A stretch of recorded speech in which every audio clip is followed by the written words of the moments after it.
বলো মুখে ভজ, মুখে শুধু বললে হবে না, মন কৃষ্ণ। এই হরিনাম আমরা করি, মুখে শুধু হরিনাম করলে হবে না, আর মশা মারলে হবে। হরে কৃষ্ণ কৃষ্ণ কৃষ্ণ। মানে যা দেখেছি তো নাম ধরে থাকে, রাত্রি 2টোর সময় ঘুম ভাঙলে গিয়ে দেখি আসলে হরে কৃষ্ণ হরে কৃষ্ণ কৃষ্ণ কৃষ্ণ হরে হরে। তাহলে মুখে শুধু বললে হবে না, মন ভজ মন কৃষ্ণ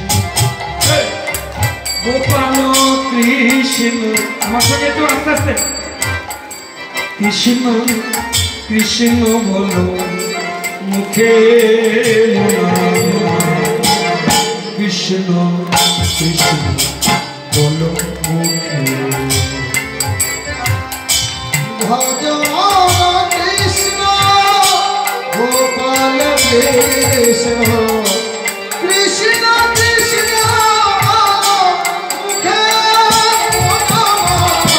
কৃষ্ণ কৃষ্ণ মুখে। সে না হয় বললাম, এই যে কুত্তে কৃষ্ণ নাম করছি, আমরাও করছি। এখন কৃষ্ণ নাম করলে উপকার কি আছে? 3টে উপকার শুনে যান। নামে বুক ভরে যায় অভাব মেঠা,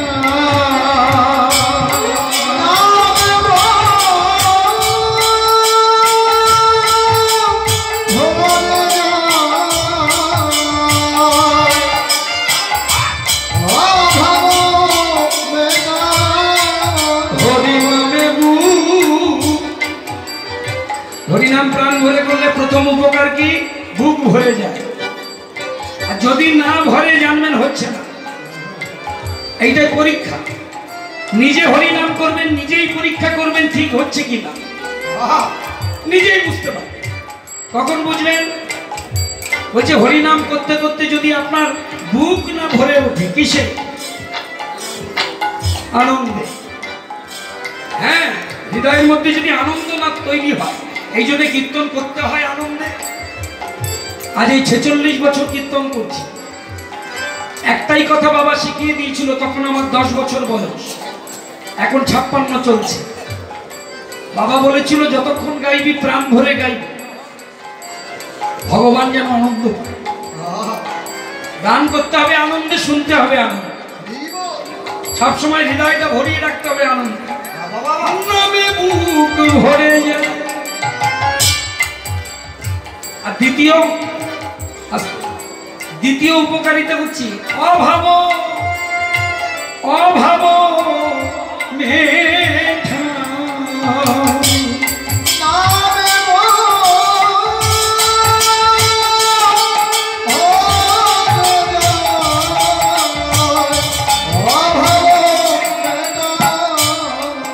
অভাব মেঠা।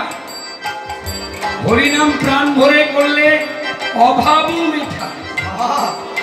অভাব মেঠাই মানে, অভাব মানে কি? সর্ষে তেলের প্যাকেট নাচতে নাচতে বাড়ি চলে আসবে,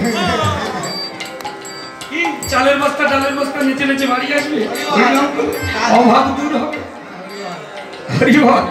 এই অভাব নয় বাবা, কথাটা উল্টো দিক দিয়ে যেতে হবে, তথ্যে যেতে হবে। এই যে আমাদের দুটো চোখ ভগবান কেন দিয়েছেন? আপনি তার রূপ দেখুন আর না দেখুন, আপনি তো সুখ পাবেন এই জগতের রূপ দেখে।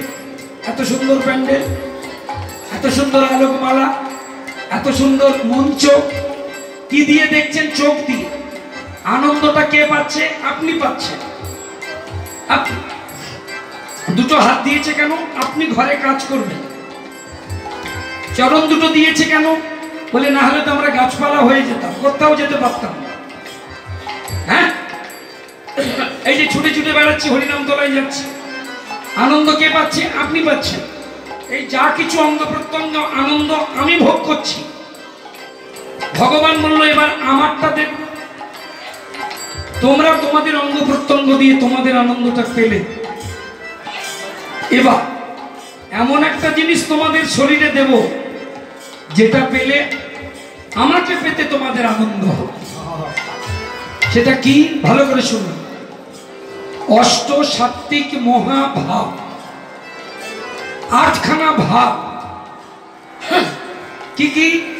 শেদ কম্প রোমাঞ্চ সারভাঙ্গ বিপথু বৈবর্ণম অশ্রু প্রলয়। এই 8খানা ভাব। এই জন্য ভাবের উপরে কীর্তন, শ্রবণ কীর্তন, আস্বাদন। এই ভাব যদি চলে যায় তোমাকে ছেড়ে, তাহলে সেই ভাব আবার ফিরে আসবে কিসের দ্বারা? কীর্তনের দ্বারা। অভাব, অভাবও মেটায়, নামে বুক ভরে যায়, অভাবও মেটায়।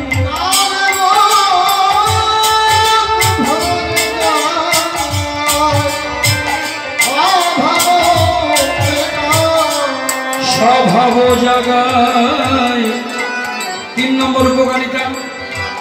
লঙ্কায় যেমন ঝাল আছে, চিনিতে যেমন মিষ্টি আছে, তেঁতুলে যেমন টক আছে। এই যেমন প্রতিটা বস্তুর নিজস্বতা আছে, তার বৈশিষ্ট্য আছে, তার ধর্ম আছে, তেমন আমরা যারা মানুষ, আমাদের ধর্ম কি? আমাদের সৃষ্টি করেছে ভগবান। ভেবে দেখো, আমি যখন আমার মায়ের কোলে এলাম, মায়ের গর্ভে এলাম, আমি কি খাবো ভগবান চিন্তা করে ভিতরে গিয়ে একটা নাড়ি সেটিং করে দিল, মায়ের খাদ্যনালীর সঙ্গে আমার খাদ্যনালী। মা যা খায় তার নির্যাস আমি এখানে বসে পাই। প্রমাণ নিয়ে বেরিয়েছিলাম, সেটা কাটা হয়েছে, এখন আর সেই জায়গাটা, সেই নাড়িটা নাই। আছে? কোন জায়গায় ছিল? এই মাঝখানে, উদরের মাঝখানে জায়গাটা কি নামে?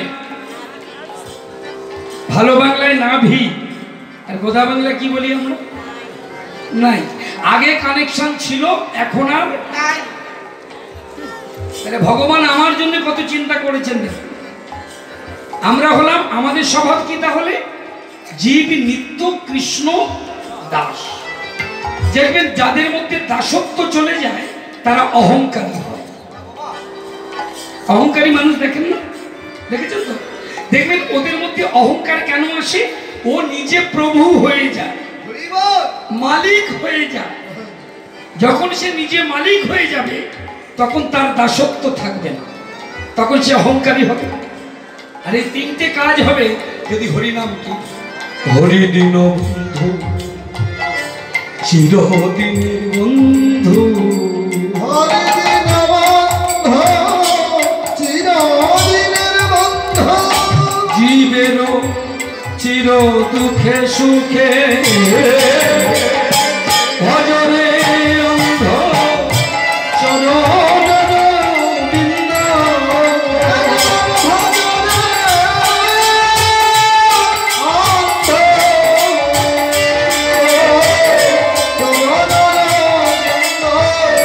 শান্তি পাবি মহাদুঃখে,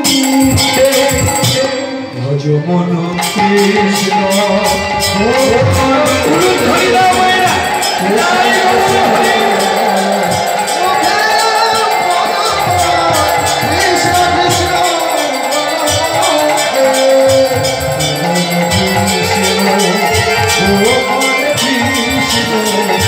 কৃষ্ণ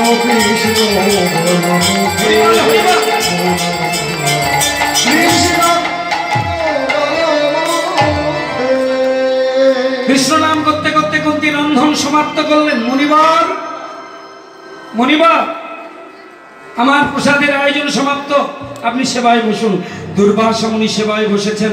কৃষ্ণ গুণকীর্তন করতে করতে কুন্তী স্বর্ণ পাত্রে, মানে সোনার থালায় গরম পায়েস নিয়ে এসে বলল, মুনিবর তাহলে এবার আপনাকে সেবা দিই। দুর্বাসা মনে মনে ভাবলো, মেয়েটাকে একটু পরীক্ষা করতে হবে। দুর্বাসা বলছে, দুর্বাসা বলছে, এই মেয়ে, মাটিতে খবরদার পাত্র রাখবি না। বললো, মনিবর মাটিতে না রাখলে আপনি খাবেন কি করে? তাহলে কি আমি হাতে করে ধরে থাকবো? আস্তে আস্তে আস্তে আস্তে। তখন দুর্বাসা মুনি বললেন যে হাতে করে নয়, মাটিতেও নয়, আমার ইচ্ছা দেখুন দুর্বাসা বলছে আমার ইচ্ছা কুন্তি আমি পায়েসের থালা তোমার পিঠের উপরে রেখে খাবো। কুন্তি বললো এক্ষুনি, দেরি করছেন কেন? তাড়াতাড়ি করে ওই টকবগে গরম পায়েসের থালাটা নিজের পিঠে নিয়ে তিনি অবস্থান করলেন মুনির সামনে। দুর্বাসা মুনি সেবা করছে আর বারবার কুন্তির চোখের দিকে তাকাচ্ছে। কিরে মা, কষ্ট হচ্ছে? কুন্তি বলছে কষ্ট তো আপনার হচ্ছে। আমার মতো একজন অধমা যে কিনা ভেবেছিল শুধু আপনার সেবার জন্য পায়েস রন্ধন করবে, কিন্তু সে ভাবেনি যে সে নিজে বৈষ্ণব সেবায় লাগবে। মুনিবর, আমার এই পৃষ্ঠ দেশে পায়েসের থালা রেখে খেতে বোধহয় আপনারই কষ্ট হচ্ছে। এই কথা শোনা মাত্র দুর্বাসার দুটো চোখে জল নামলো। দুর্বাসার মতো তেজস্বী মুনির চোখে জল ভাবতে পারছেন? তাড়াতাড়ি করে পায়েসের থালাটা তুলতে গেল পিঠের উপর থেকে, দেখছে থালাটা উঠছে না। যেই তুলে নিলে যতটুকু জায়গা জুড়ে পায়েসের থালাটা রেখেছিল, আহা, মাংসটা উঠে গেছে। গরম পায়েস, মাংসটা উঠে গেছে। তবু মেয়েটার মুখে হাসি, জল নেই।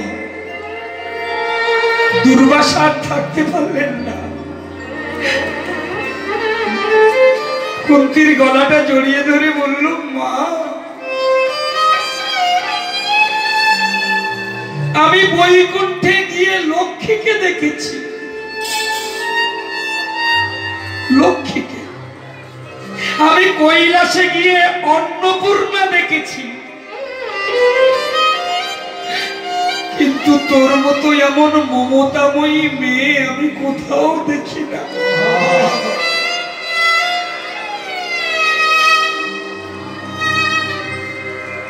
আমার এখন কি ইচ্ছা করছে জানিস মা? আমার ইচ্ছা করছে সারা জীবন ধরে আমি যত ধ্যান করে সাধনা করে যত পুণ্য করেছি, যত পুণ্য হয়েছে, আমার মনে হচ্ছে যেন সবটাই আমি তোকে দিয়ে যাই, তুই সব নিয়ে নে। মুনিবার, যদি আপনি সত্যি আমার প্রতি প্রসন্ন হয়ে থাকেন, তবে আমাকে এই আশীর্বাদ করুন, আমি যেন সোনার সংসারে গিয়ে দেবতুল্য স্বামীকে নিয়ে সন্তান দেবগর্ভা জননী হতে পারে। সোনার সংসারে গিয়ে দেবতুল্য স্বামীকে নিয়ে আমি রত্নগর্ভা জননী যেন হতে পারি। ও, তুই তাহলে এই চাস? তবে শোন মা, আমি দুর্বাসা, আমার বাক্য কোনোদিন মিথ্যা হবে না। আমি তোকে একটা মন্ত্র দিয়ে যাচ্ছি, এই মন্ত্রটা তুই গোপনে রাখবি, কাউকে বলবি না। এই মন্ত্র তুই যখন স্মরণ করবি, যার নাম ধরে ডাকবি, সে দেবতা হোক, গন্ধর্ব হোক, মুনি ঋষি হোক, রাজন্য বর্গ হোক, যার নাম ধরে ডাকবি সে আসবে আর আমার মন্ত্রের গুণে তোর গর্ভে সন্তান দিয়ে যাবে। মন্ত্র দিয়ে দিল, দুর্বাসা চলে গেল। কুন্তি, সরস্বতী, আহা, প্রভাস নদীর জলে গিয়ে নামলো। প্রভাসের জলে নেমে কুন্তী মনে মনে ভাবছে, এক খাবলা মাংস তো গেল। মুনি আমাকে তো ঠকিয়ে দিয়ে গেল না, দেখি তো পরীক্ষা করে মুনি ঠকালো কিনা। আস্তে আস্তে আস্তে আস্তে, এই বসে যা, বস।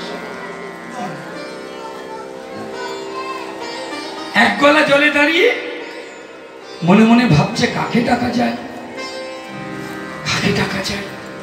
হঠাৎ দেখছেন মাথার উপরে সূর্যদেব স্মরণ করেছে।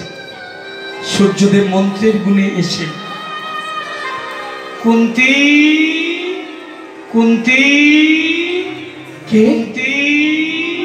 কে তুমি? আমি সূর্য দেবতা।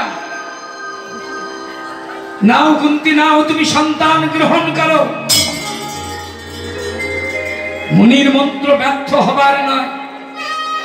কুন্তী বলল, আমি কি করে সন্তান নেব? আমি এখনো কুমারী, এখন আমার বিয়ে হয়নি, আমি জগৎ সংসারে মুখ দেখাবো কেমন করে? আমি কোনোদিন সন্তান নিতে পারি না। কুন্তী, সন্তান তোমার নিতে হবে, তা নাহলে তুমি আমি দুজনে মুনির রসানলে পতিত হব। আর মুনির রসানলে যদি পতিত হই তাহলে দুজনেই ধ্বংস হয়ে যাব। কিন্তু সূর্যদেব, আমি তো কুমারী, আমি সন্তান কি করে গ্রহণ করব? তখন সূর্যদেব বললেন, শোনো কুন্তী, আর 5টা রমণীর মতো মানবীর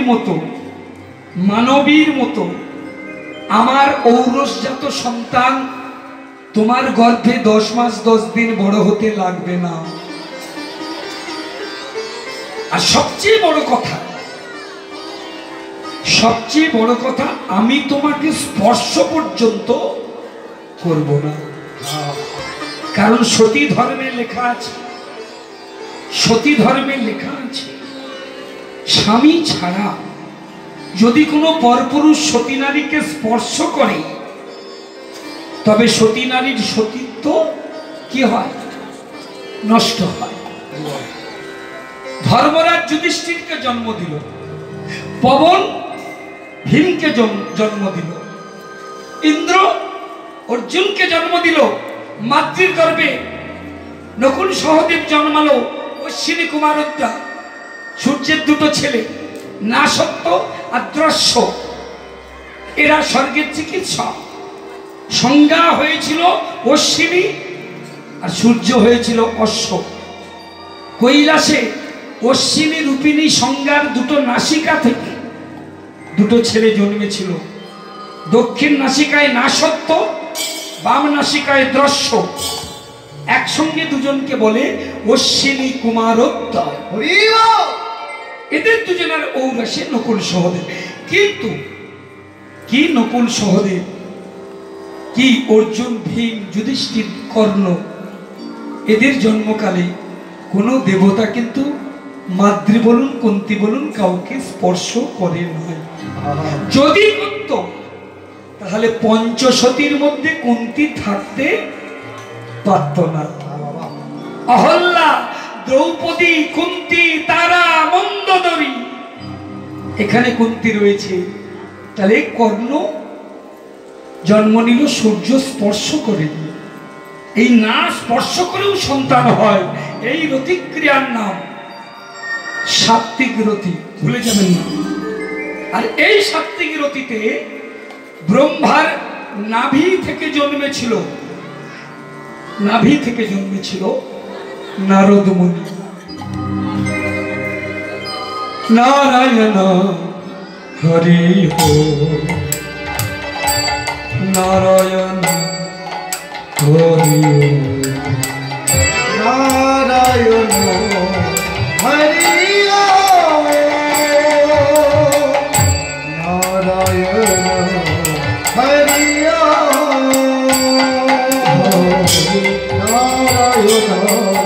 নারায়ণ হরি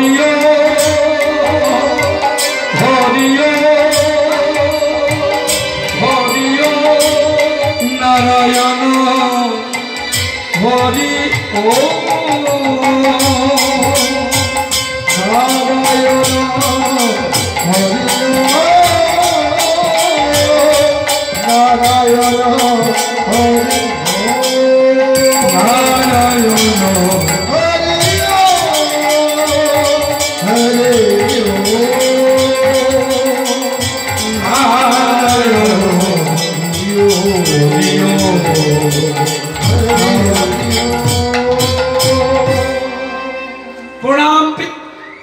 प्रणाम पिता, আমার প্রণাম।